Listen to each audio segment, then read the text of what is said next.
What's up, guys? Welcome back to another video. We are going to be watching some riddles, and if you might know, I'm not very good at them, so that's why we're doing it.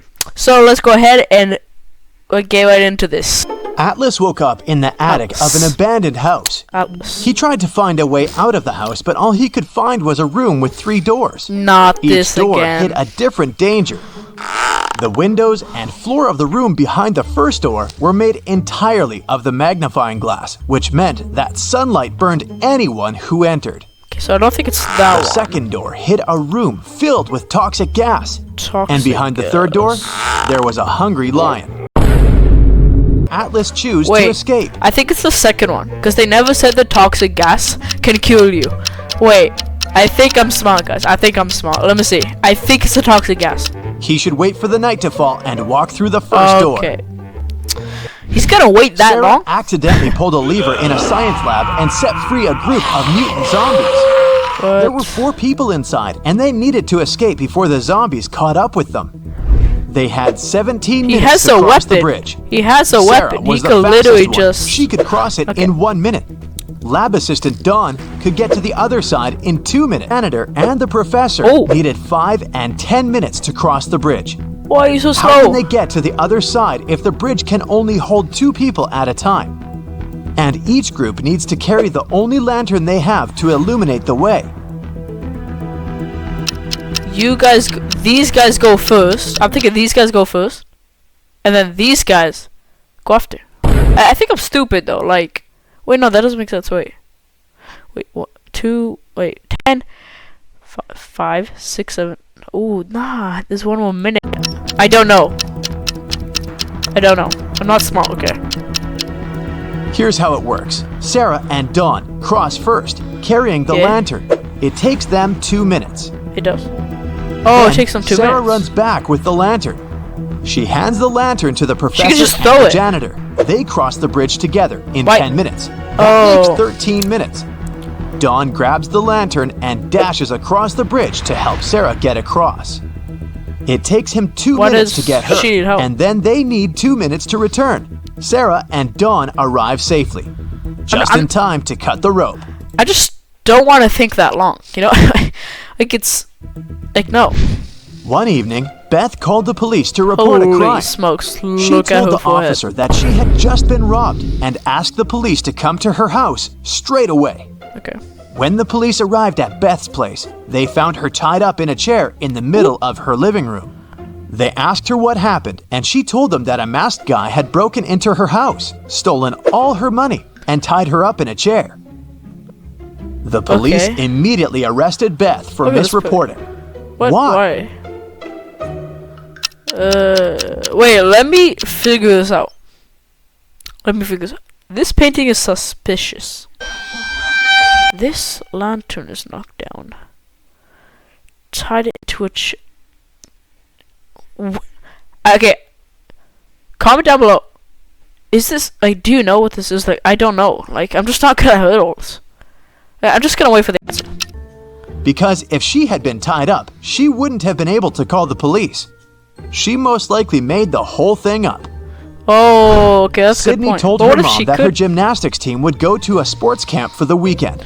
She asked her mom to help her pack a bag for her trip. Her mother packed everything she thought her daughter would need. When Sydney came back, she told her mother all about the trip. But at one point during the conversation, she asked why her mom hadn't packed a toothbrush. Yeah, why would you not do that? The mother immediately knew Sydney was lying about where she had really been on that weekend. How did she figure it out? Wait, where was she supposed to go? Like, let me just figure this out. Her trip. It's camp for the weekend. She asked her daughter trip. Maybe it's because you don't.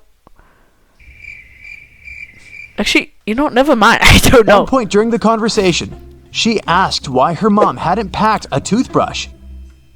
The mother immediately knew Sydney was lying about where she had really been on that weekend. Guess you don't. How did she figure it out? Brush your teeth when you're camping? Like, I don't know. Like, I'm actually so bad at riddles. Wait, there's something sus in this bag. Like, what is that? That's not all you need for a camping trip. Because Sydney's mother did actually pack a toothbrush, but she put it under Sydney's gymnastics clothes. If Sydney had really gone to the camp, she would have used the clothes and found the toothbrush. Susan can't remember who her husband is. Okay. Can you help her figure it out? I already know who it is. Just look at this. And look at this.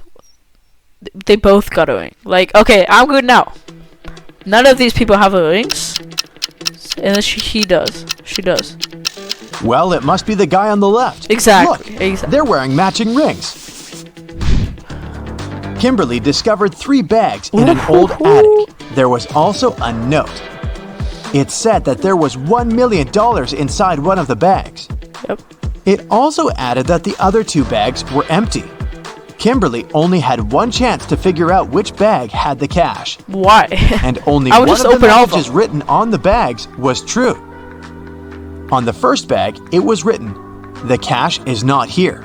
On the second bag, it was written, "The cash is not here." The last bag claimed, "The cash is in the second bag." No, if you were Kimberly, which bag would you choose? This is confusing. Wait. Cash is in the second bag, which would be this one. Cash is not here. So it has to be this one. Wait. It has to be this one. I'm picking this one, guys. I'm picking that one. Like, I mean, like, maybe this one would not be lying. I mean, this one would be lying. And the other two. You should choose the first bag. Exactly. If only one of the inscriptions is true, then the money can't be in the second or third bag. Ben asked his boss for some time off. He wanted to go on an expedition to Antarctica. His boss allowed him to go on one condition. Ben had to send him pictures every day. That's what Ben did. What? He sent his boss. Look at this guy. Why does he want to send pictures? He looks like a creep. I think so. Pictures on his icy adventure. Okay. On Ben's first day back at work, his boss fired him, saying Ben had lied to him and he had never been to Antarctica. How did the boss know? Maybe because they were like photoshopped or something. I don't know. Oh, because look. Oh, because of this. He's wearing these clothes. That you can't wear those clothes in Antarctica. Wow, I found that out in the littlest time. Take a closer look at these pictures. There aren't any palm trees in Antarctica, are there? It looks like Ben went to the seaside and forgot to remove the palms from his pictures. Becca came back after a 2-week vacation in Egypt. During her trip, she bought a beautiful emerald and wanted to show it off to some of her friends. She threw a party just for her closest friends. Why would you do that? But the next day, she noticed that the emerald was gone. Yo, just saying, guys, she looks kind of sus. Like, look at it. Becca immediately called a detective and asked him to help her find the thief. She showed him some of the pictures she had taken the night before. The detective took a quick look at the photos and almost immediately realized who had done it. Take a look at these pictures. How did the detective find the culprit? Let me see. So this person's mad. He's normal. Who could it be? What is this guy doing here? What is he doing here? Wait, it may be this guy. I don't know why, but like, so what is he doing? What is he doing? He's mad. Okay, I think it's this guy. He just looks, I don't know. He just looks stupid. So I'm just gonna pick that. Okay, hope it's that guy. I don't know why. He's closing his eyes though. I don't think it's actually that, though. Look at the girl wearing a hat. At 1 a.m., her hat is flat. But at 2 a.m., her hat suddenly becomes pointy. Weirdly imitating the shape of the emerald. She must be the thief. Okay, I did not see that. On a rainy evening, Dylan is driving home. He passes by a bus stop. 3 people standing there ask him for a ride. Okay. Dylan has only one seat in his car to offer, but he really wants to help all these people. Just go in the back. It's an elderly lady that seems to be freezing. A doctor who claims that he needs to get to the hospital for an urgent appointment. And there's also the woman Dylan has a crush on. What should Dylan do to... So it's not this one. It doesn't matter. It's one of these. I'm thinking about... help everyone. Oh, what you're doing to help everyone? Put them 2 in the back, 1 in there. That's how you do it, right? That's just how you do it. Dylan can offer the doctor to borrow his car, but he should also ask him to drive the elderly lady home first. As for the guy himself, he can wait at the bus stop with the girl he has a crush on until the doctor comes back and returns his car. Why would you trust this guy with your car? So this person has some real problems, and she knows he does. Lily was the manager of a men's clothing store. She was walking around the store when she noticed that a pair of expensive green pants was missing. Maybe because someone bought it. She went over to the fitting rooms to check if someone had left the pants there. Instead, she saw 3 men getting ready to leave the store. Lily immediately understood who had stolen the pants. Take a look at this image and check if you can figure out which man is the thief. Which man is the thief? So this guy has something in his thing. And he's also kind of fat, so maybe he has the pants. And why does he have a dress on? So I think it's this guy. Something with this guy. This guy, why? I don't know why it wouldn't. Why it would be him? Or it's maybe this guy. Because look, underneath. Or maybe that's just his belt. Or maybe that's the pants underneath. I don't know. Okay, let's go check this out.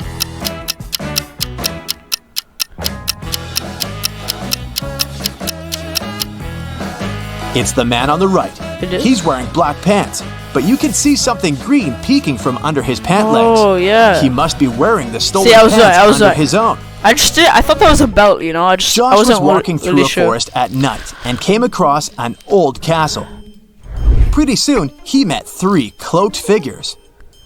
When Josh asked them who they were, they answered that they were and 1 vampire. What? The ghost, though. The trio told Josh that he had made a bad decision when he entered the castle. They also said they wouldn't let him leave unless Josh outsmarted them. Yeah, Josh had to guess which one of them was the vampire. The guy was only allowed to ask each one of them 1 question. And it couldn't be, "Are you a vampire?" Okay, I was just gonna ask that. After a few minutes of thinking, Josh asked, "What's your eye color?" He guessed who the vampire was and was allowed to leave the castle. Why did he ask this? And how did that question help him? Maybe because a vampire's eyes are like red, and then the werewolf is like brown? I don't know. So I'm thinking about. Vampires don't reflect in mirrors and don't appear in photos. So the vampire probably wouldn't know what color their eyes are. That's it for today. So hey. So I'm confused. But anyway, thank you guys so much for watching. This video is pretty fun to do this. Like for a part 2 and more of these riddles. So yeah, goodbye.